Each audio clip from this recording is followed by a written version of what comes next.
اب اس کی روشنی میں آئیے حدیث کا ترجمہ کرتا ہوں. اب اگر میں یہ کہوں اس حدیث کا ترجمہ اس طرح سے کروں کہ رسول ارشاد فرماتے ہیں فاطمہ میرے جگر کا ٹکڑا ہے, تو اس کا ترجمہ اس طرح سے ہوگا کہ رسول کے کئی اجزاء ہیں, انہی اجزاء میں سے ایک جز کا ٹکڑا ہے فاطمہ. رسول کے کئی اجزاء ہیں, انہی اجزاء میں سے ایک جز کا ٹکڑا ہے فاطمہ.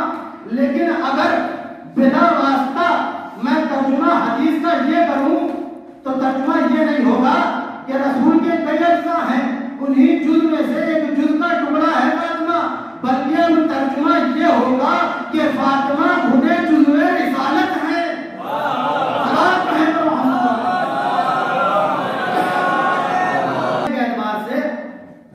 جب بلا واسطہ کوئی چیز بیان کی جاتی ہے اس کے آثار الگ مترتب ہوتے ہیں.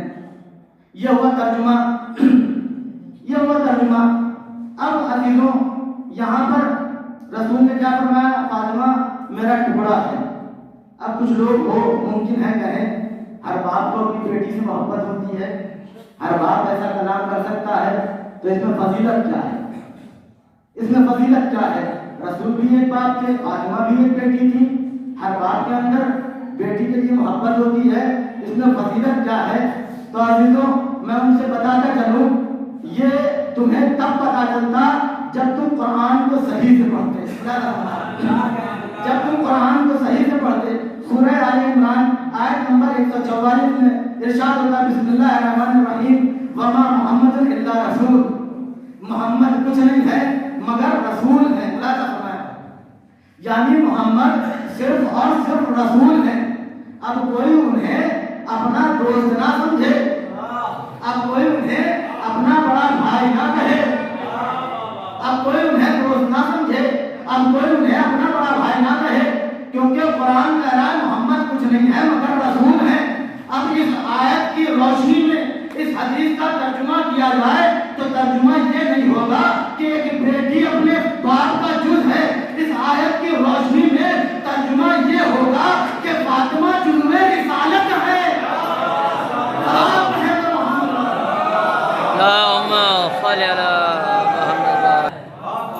فاطمہ جزو رسالت ہے. اور عزیزوں اب میں آتا ہوں اس لفظ پر جو شروع میں ہے. حدیث بتائے کہاں ہے؟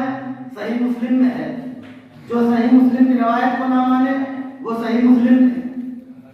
صحیح مسلم میں ہے انما فاطمہ تو بذات منی, صرف فاطمہ میرا ٹکڑا ہے. اللہ نے فرمایا یہ انما جو ہوتا ہے کلمہ حصر ہے, یہ بیان کرتا ہے صرف اور صرف کا ترجمہ کیا جاتا ہے اس سے. آخر رسول نے انما کا لفظ کیوں بڑھایا, صرف اور صرف کی تاکید کیوں لگائی؟ اللہ کا فرمایا ایک نتیجہ دینا چاہتا ہوں, رسول نے صرف اور صرف کی تاکید کیوں لگائی؟ تو اگر ممکن ہے اس حدیث سے, اس لفظ سے یہ استدلال کیا جا سکے کہ رسول کی صرف اور صرف ایک بیٹی تھی. اللہ کا فرمایا لیکن اگر کوئی صاحب علم ہے, علم درایت سے واقفیت رکھنے والا ہے, تو فوراً کھڑا ہو کر کہے گا مولانا کیسی باتیں کر رہے ہیں. دلالت کے اعتبار سے یہ لفظ اس بات پر دلالت نہیں کرتا کہ رسول کی صرف ایک بیٹی تھی, باقی بیٹیوں کا انکار یہ لفظ نہیں کر سکتا. تو پھر رسول نے یہ لفظ لگایا کیوں, یہ لفظ بڑھایا کیوں؟ تو عجب نہیں رسول اسلام جواب دے کہ میری نگاہوں کے سامنے مستقبل تھا, میں جانتا تھا کہ میری اس بیٹی کی عظمت کو کم کرنے کے لیے لوگ میری اور بیٹیاں ثابت کریں گے, میری اس فاطمہ کی عظمت کو کم کرنے کے لیے میری اور بیٹیاں ثابت کریں گے. لہذا میں نے اس لفظ کو لگا کر یہ بتا دیا کہ دنیا والوں تم چاہے جتنی بیٹیاں ثابت کرنا چاہتے ہو ثابت کرتے رہو, یہ یاد رکھنا محمد کی تو اور بیٹیاں ثابت تو کر سکتے ہو لیکن جزو رسالت فاطمہ کے علاوہ کسی کا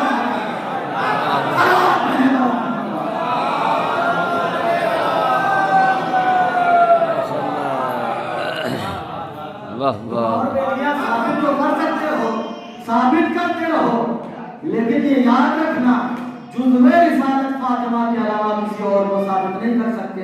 کیوں؟ رسول فرما رہے ہیں صرف اور صرف فاطمہ میرا ٹکڑا ہے، صرف اور صرف فاطمہ جو رسالت ہے. اور عزیزوں کیوں نہ ہو فاطمہ نے کس طرح سے اس دین کی خدمت کی ہے. عزیزوں آج کی مجلس تھوڑی علمی ہونے والی ہے، اگر غور سے سنیں گے تو انشاءاللہ محسوس ہوں گے. اصل مجلس شروع ہو رہی ہے، اصل مجلس اب شروع ہو رہی ہے. کیا ارشاد ہوا؟ انما فاطمہ تو بدعۃ من یؤذینی ما آتاہا، جس نے فاطمہ کو اذیت پہنچائی اس نے مجھے اذیت پہنچائی.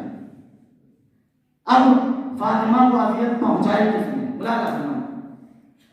نہج البلاغہ کی شرح میں ابن ابی الحدیث معتزلی جلد نمبر 6 صفحہ نمبر 191 پہ بیان کرتا ہے کہ انہا ماتت، اپنے استاد کے پاس گیا اور بیان کرتا ہے انہا ماتت وہی والدہ علی فلان و فلان، نام مذکور کیا ہے، نام ذکر کیا ہے، لیکن میں نام نہیں لے رہا ہوں.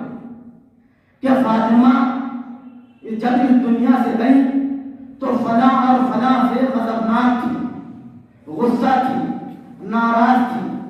وَأَنَّهَا أَوْصَتْ أَنْ لَا يُصَلِّيَ عَلَيْهَا، اور فاطمہ نے وصیت کی تھی کہ وہ دونوں فاطمہ کی نماز جنازہ نہ پڑھیں. اور صحیح بخاری کی 6 جلد میں ہے کہ فوجدت فاطمہ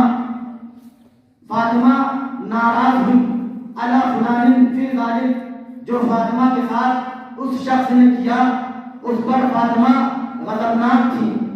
فلم تکلمہ حتی توفیت، اور فاطمہ نے اس سے اپنی زندگی میں کبھی کلام نہیں کیا یہاں تک کہ اسی ناراضگی کے عالم میں اس دنیا سے چلی گئی. تو پتہ چل گیا اذیت کس نے پہنچائی. اب اذیت جس نے پہنچائی وہ تو پتہ چل گیا، اب اذیت پہنچانے والے کا حکم کیا ہے؟ ملاحظہ کرنا ہے. اذیت پہنچانے والے کا حکم کیا ہے اس دنیا کے اعتبار سے؟ 3 حکم بیان کروں گا اور پھر ربط مسائل. اذیت پہنچانے والے کا حکم کیا ہے؟ اس سے پہلے چھوٹی سی تمہید. استدلال کے طریقوں میں ایک طریقہ ہے قیاس. یہ وہ قیاس نہیں ہے جس کو معصومین نے منع کیا ہے. یہ قیاس باقاعدہ استدلال کا طریقہ ہے اور اس کو بغیر کسی فرق کے، چاہے شیعہ ہو یا غیر شیعہ ہو، مسلمان ہو یا غیر مسلمان ہو، اس کو استدلال کا طریقہ مانتا ہے. اور جس قیاس کو معصومین نے منع کیا ہے اس کو علم منطق میں تمثیل کہا جاتا ہے، تمثیل کہا جاتا ہے، اس سے منع کیا ہے. اور یہ ہے قیاس. اس سے سب استدلال کرتے ہیں اور باقاعدہ معتبر دلیل ہے، معتبر استدلال مانا جاتا ہے. استدلال ہے کیا؟ ایک مثال کے ذریعے بات کرتا چلوں. جو لوگ مثال دیتے ہیں علماء منطق کہ العالم متغیر وکل متغیر حادث فالعالم حادث، کہ جو دنیا ہے یہ تبدیل ہونے والی ہے، یہ ایک جملہ. اور ہر وہ چیز جو تبدیل ہونے والی ہے وہ باقی نہیں رہنے والی، مٹنے والی ہے. تو اب نتیجہ کیا نکلے گا کہ یہ جو دنیا ہے وہ باقی نہیں رہنے والی، مٹنے والی ہے. اس میں ایک صغرا ہوتا ہے، کبرا ہوتا ہے. العالم متغیر یہ صغرا ہے، ہر کل متغیر حادث یہ صغرا ہے. اب اس کا جو نتیجہ نکلا کہ یہ دنیا مٹنے والی ہے، یہ نتیجہ ہے. اور اس قیاس کی خصوصیت یہ ہے کہ اگر صغرا مسلم و ثبوت ہے اور کبرا مسلم و ثبوت ہے تو نتیجہ بھی صحیح ملے گا. اب ملاحظہ فرمائیں، اب ملاحظہ فرمائیں. 3 حکم ہیں شہزادی کونین کو اذیت پہنچانے والے کے. پہلا حکم کیا ہے کہ اللہ اس پر لعنت کرتا ہے، اللہ اس پر لعنت کرتا ہے، یعنی وہ رحمت الہی سے محروم رہتے ہیں. رحمت الہی سب پر برستی ہے لیکن ان کے اوپر نہیں برستی. دوسرا حکم کیا ہے کہ شہزادی کو اذیت پہنچانے والوں سے محبت کرنا حرام ہے. شہزادی سے کہ دشمنوں سے محبت کرنا حرام ہے. استدلال کے لیے ثابت کروں گا، ایسی بات نہیں کرتا جس کی دلیل نہ ہو میرے پاس. آج استدلال سے ثابت کروں گا اور ان کے لیے ثابت کروں گا جو ہماری قوم میں ایسی اختلافی موضوعات چھڑتے ہیں.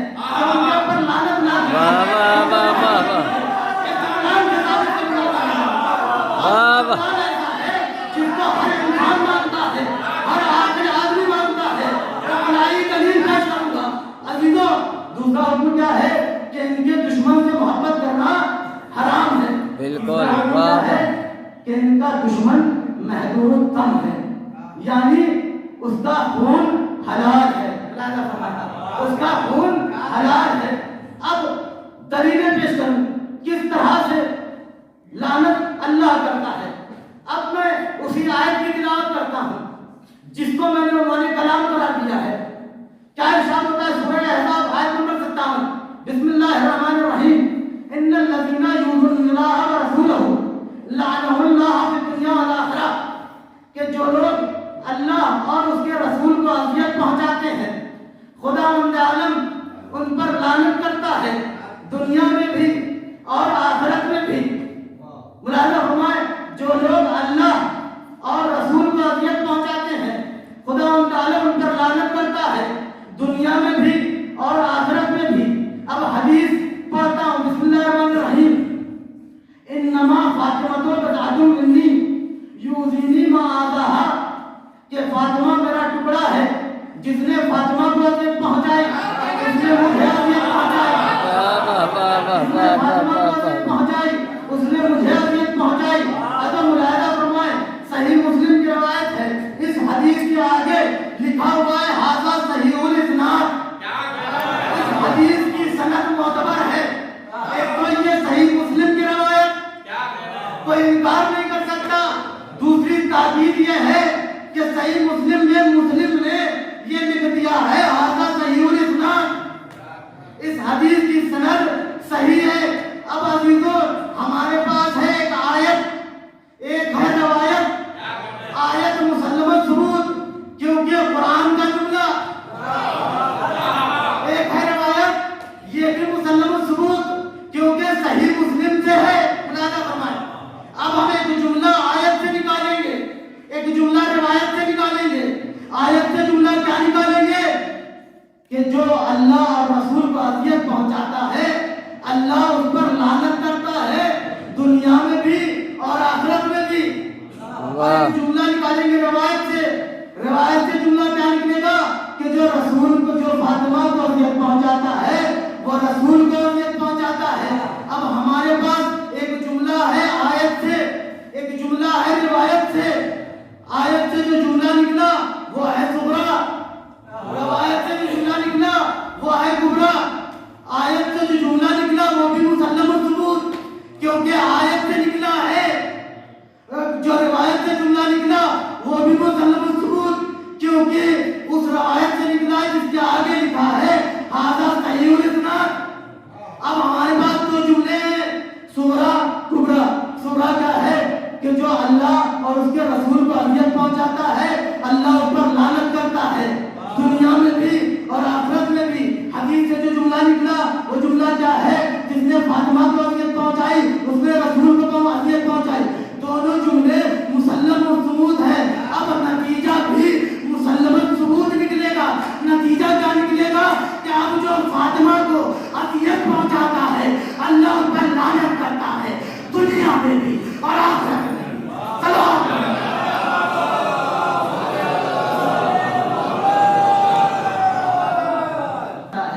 اللہ اس پر لعنت کرتا ہے دنیا میں بھی اور آخرت میں بھی، یعنی ہر انسان رحمت الہی اس کے اوپر برسے گی لیکن فاطمہ کے دشمن کے اوپر رحمت الہی نہیں برسے گی۔ یہ فاطمہ کے دشمنوں کا حکم بیان کر رہا ہوں، دنیاوی سزا کے اعتبار سے، آخرت میں جو ہوگا وہ تو ہوگا۔ دنیاوی سزا کے اعتبار سے دوسرا حکم کیا ہے کہ ان سے محبت کرنا حرام ہے، حرام ہے۔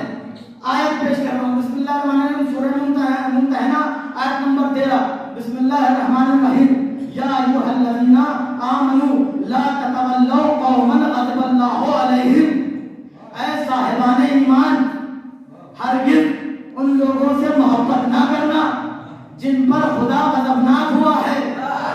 اے صاحبان ایمان ہرگز ان سے محبت نہ کرنا جن پر خدا غضبناک ہوا ہے۔ یہ ہے آیت۔ اب سنانا ہو روایت، روایت کہاں سے؟ مستدرک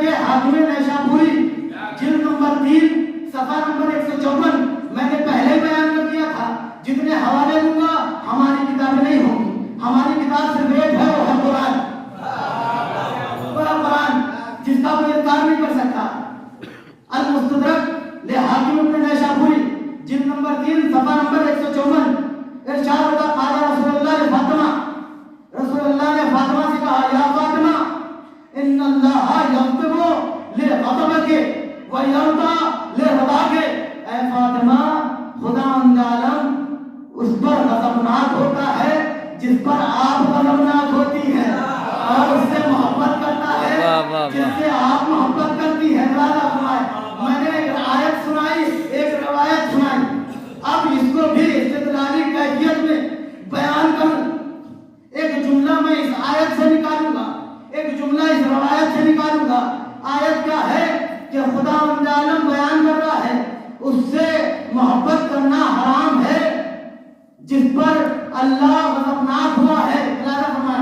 جس پر خداوند عالم غضبناک ہوا ہے اس سے محبت کرنا حرام ہے.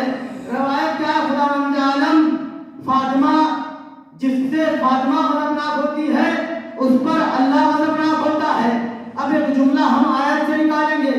آیت سے جملہ کیا نکلے گا کہ خداوند عالم کہہ رہا ہے کہ جس پر اللہ غضبناک ہوا ہے اس سے محبت کرنا حرام ہے. لا تتولوا, ہرگز محبت نہ کرنا. جملہ کیا نکلا؟ جس پر اللہ غضبناک ہوا ہے اس سے محبت کرنا حرام ہے. اب روایت سے جملہ کیا نکلے گا کہ جس پر فاطمہ غضبناک ہوتی ہے اس پر اللہ غضبناک ہوتا ہے. جس پر فاطمہ غضبناک ہوتی ہے اس پر اللہ غضبناک ہوتا ہے. اب ہمارے پاس ہے ایک صغرا, ایک ہے کبرا. صغرا کیا ہے کہ اللہ جس پر غضبناک ہوتا ہے اس سے محبت کرنا ہے حرام, اور فاطمہ جس پر غضبناک ہوتی ہے اس پر اللہ غضبناک ہوتا ہے. صغرا بھی مسلم ثبوت, کیونکہ قرآن کا جملہ, روایت کا جو جملہ نکلا کبرا وہ بھی مسلم ثبوت, کیونکہ اس حدیث کے آگے بھی لکھا ہے ھذا صحیح الاسناد. دونوں جملے مسلم ثبوت ہیں. جب صغرا بھی مسلم ثبوت, کبرا بھی مسلم ثبوت, اب جو نتیجہ نکلے گا وہ بھی مسلم ثبوت نکلے گا. نتیجہ کیا نکلے گا؟ جس پر فاطمہ غضبناک ہوئی ہے ان سے محبت کرنا حرام.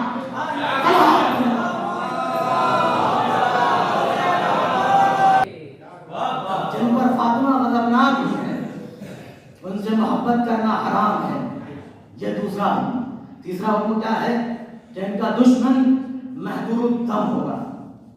اس پر بھی دلیل اپنی کتاب میں شرح نہج البلاغہ ابن ابی الحدید المعتزلی جلد نمبر 14 صفحہ نمبر 321 پر بیان کرتا ہے.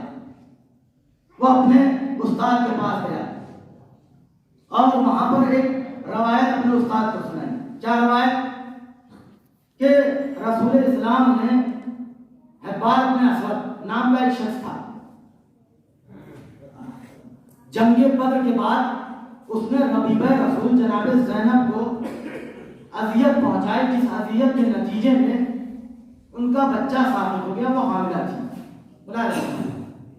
تو رسول اسلام نے اس کا خون حلال کر دیا تھا, اس کا قتل حلال کر دیا تھا. اندازہ فرمائیں, اس کا قتل حلال کر دیا تھا.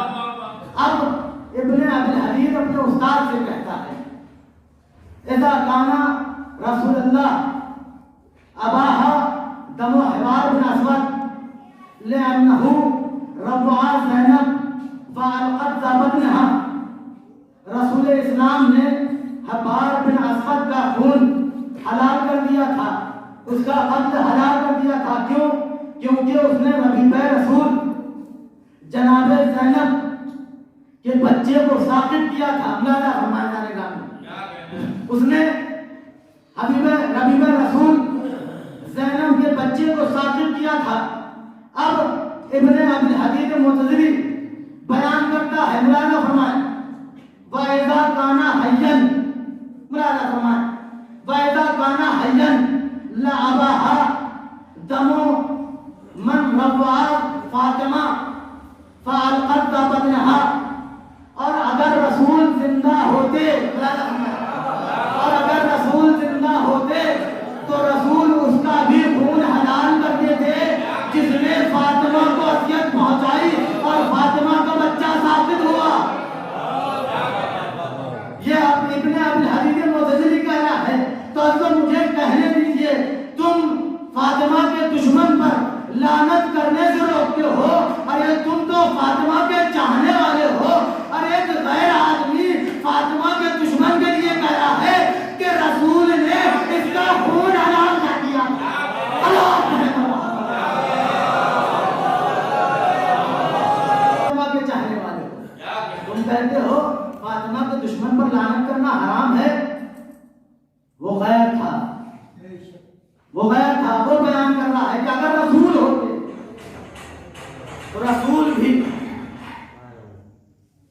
رسول ہوتے تو رسول بھی اس کا خون حلال کر دیتے اگر زندہ ہوتے. جس نے فاطمہ کو اذیت پہنچائی اور فاطمہ کے بچے کو ساقط کر دیا.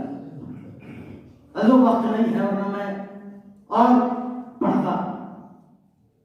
فاطمہ کے بچے کو ساقط کر دیا.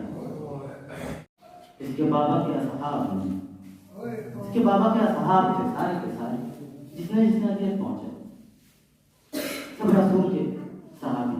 سارے صحابی برے نہیں، سارے صحابی اچھے ہیں. عزیزوں، اذیت جو ہوتی ہے وہ دو طرح کی ہوتی ہے. اذیت جو ہوتی ہے دو طرح کی ہوتی ہے. ایک ہوتی ہے ذہنی اذیت، نفسی اذیت، اور ایک ہوتی ہے جسدی اذیت، جسمی اذیت. نفسی اذیت جس کو ذہنی اذیت کہتے ہیں، جسدی اذیت جس کو جسمی اذیت کہتے ہیں. لیکن عزیزوں، خدا کی قسم فاطمہ کو دونوں اذیتیں پہنچائی. اور عزیزوں، میں نے جہاں تک پڑھا، جہاں جہاں بھی لوگوں سے سنا، جتنے بھی فتویٰ سنا، فاطمہ نے ایک چیز کی خواہش کی. کیا خواہش تھی وہ؟ یا لیتنی قدمت، اے کاش میں مر گئی ہوتی. عزیزوں، میں نے جہاں تک پڑھا، میں نے یہ غور کیا کہ فاطمہ نے یہ جو خواہش کی ہے وہ نفسی اذیت کے بعد کی ہے، جسمی اذیت کے بعد یہ خواہش نہیں تھی. اذان گرامی، تصور کریں، تصور کریں، قسم خدا کی ایسی اذیت فاطمہ کو پہنچائی گئی تھی. تصور کریں، آنکھوں سے آنسو نہیں رکیں گے. ہاں عزیزوں، ہم ہمیشہ امام حسین کا پرسہ شہزادی کونین کو دیتے آئے ہیں، لیکن آج ہم شہزادی کونین کا پرسہ آقا حسین اور ان کے باقی بیٹوں کو دیں گے اور مولا کائنات کو دیں گے. ہاں عزیزوں، آپ کی آواز بلند ہو گئی. انشاءاللہ آپ بے تحاشا لیا کریں گے اور کوئی کوتاہی نہیں کرنی چاہیے. فاطمہ وہ مظلومہ بیوی ہے. مجھے نہیں لگتا کہ یہ مسائل کسی اور بیوی پر کھائے گئے ہیں عالم اسلام میں. عزیزوں، ذہنی اذیت کیا ہے تصور کریں. مثال کے طور پر میں ایک عالم ہوں، ایک طالب علم ہوں، عالم ہوں. میں دوسری مثال دے رہا ہوں. کوئی عالم ہے جس کی بڑی عظمت ہے اپنے قوم میں، بڑی عظمت ہے، لوگ اس کا بڑا احترام کرتے ہیں. کسی قافلے کے ساتھ وہ زیارت کے لیے جانے لگا.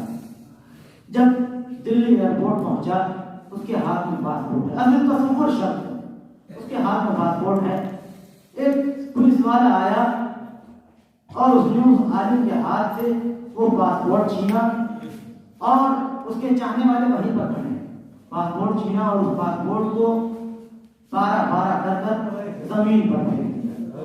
عزیزوں، آپ تصور کریں، اب اس عالم کو اس پاسپورٹ کے پھٹنے کا غم نہیں ہوگا جتنا غم اسے اس بات کا ہوگا کہ اس نے ان لوگوں کے سامنے اس کی توہین کی ہے جو لوگ اس کا احترام کرتے ہیں. اگر تصور کریں، اگر شہزادی کونین دربار پہنچی، ہمارے لوگ کے لیے اتنا کافی ہے کہ ہماری شہزادی دربار میں پہنچی. ہاں عزیزوں، شہزادی کونین دربار میں پہنچی. اب جب دربار میں پہنچی، اخذ و رد ہوئی.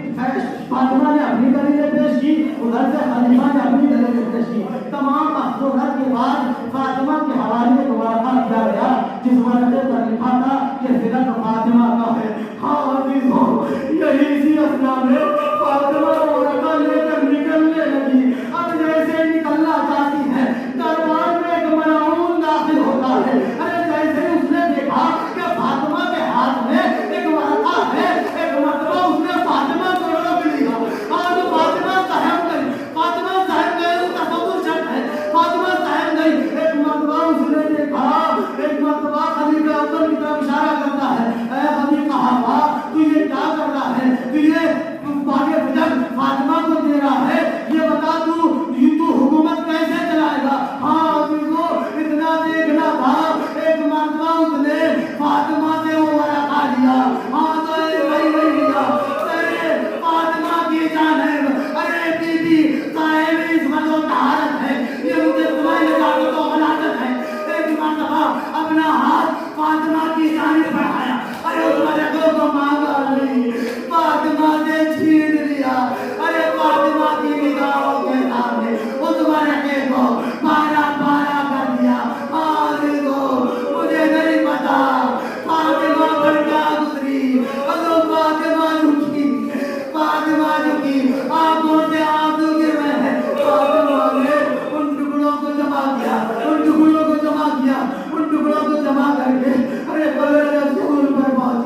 کوئی انسان کے اوپر کوئی اذیت پڑتی ہے، کوئی مصیبت ڈھائی جاتی ہے، اور جب وہ کسی اپنے کو دیکھ لے تو آنکھوں سے آنسو بے ساختہ نکل پڑتے ہیں۔ اب فاطمہ نے بیت الشرف کا رخ کیا۔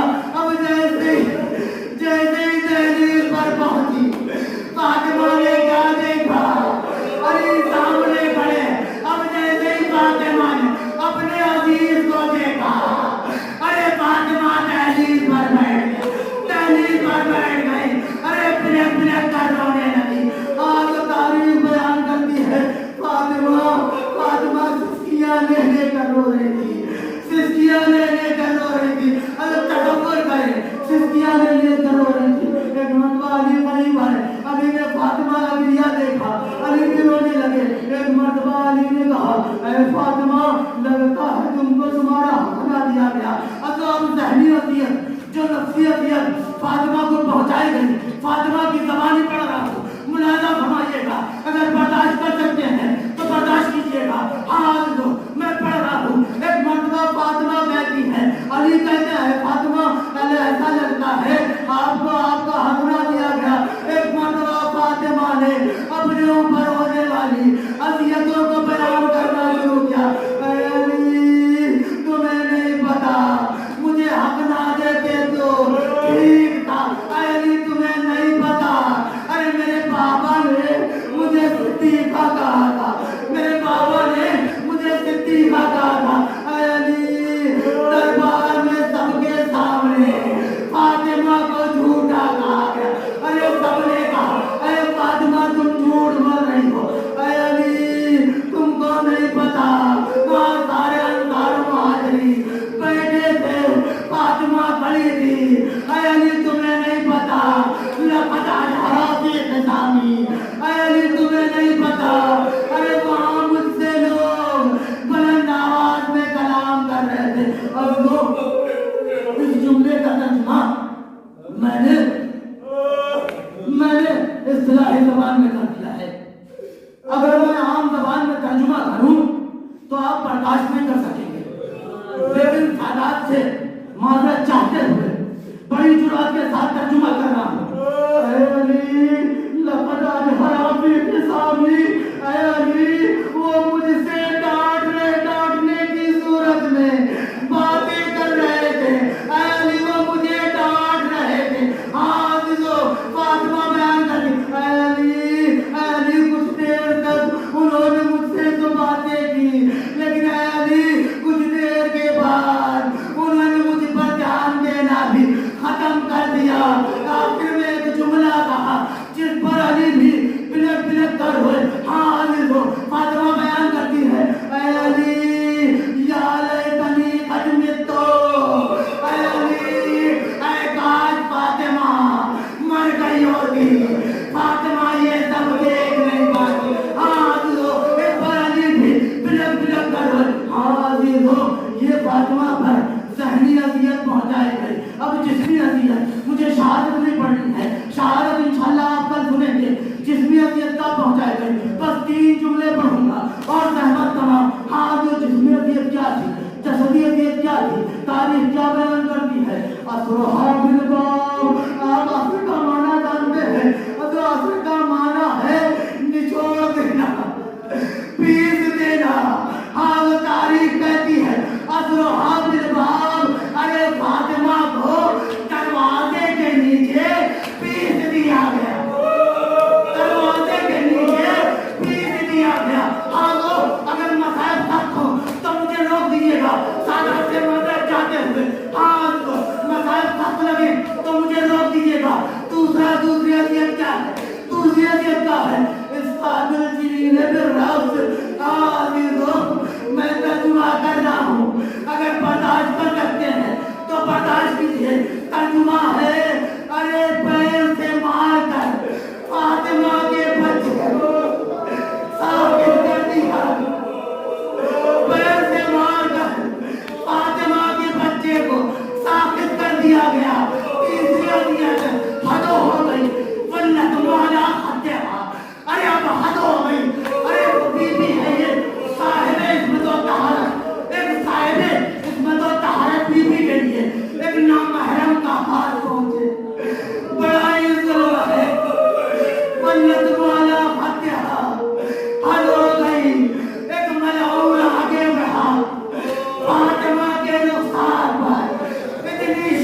کے دھماکہ مارا، ارے فاطمہ زمین پر گر پڑی۔ آپ اس شدت کا اندازہ لگانا چاہتے ہیں۔ ایک روایت آخری اور زحمت تمام، آخری روایت زحمت تمام، اگر سن سکتے ہیں تو سنیے۔ اب لوگ پچھلے سال ایام فاطمہ میں میں نجف میں تھا، عبداللہ بشیر نجفی کے مکتب میں اسی سلسلے میں ایک مجلس بنا رہی تھی۔ آخری روایت جتنا دنیا کرنا چاہتے ہیں کر دیں، کوئی کوتاہی نہیں ہونی چاہیے۔ ایک خطیب نے یہ روایت کی، جب میں نے اس روایت کو سنا کلیجہ منہ کو آ گیا، سوچ کر اتنی دیر تک روتا رہا، مجھے نہیں پتا۔ اب روایت سنا رہا ہوں، آپ برداشت کر سکتے ہیں تو برداشت کیجیے۔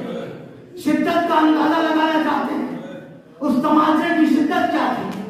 اب خطیب بیان کرتا ہے اس واقعے کے بعد، شہزادی کون ہے جب بھی علی کے سامنے آتی تھی اپنے چہروں کو چھپا لیا، جب بھی علی کے سامنے آتی تھی اپنے چہروں کو چھپا لیا کرتی تھی، جب کھانا دیتی تھی اپنے چہروں کو چھپا لیا کرتی تھی۔ ہاں ایک مرتبہ علی کی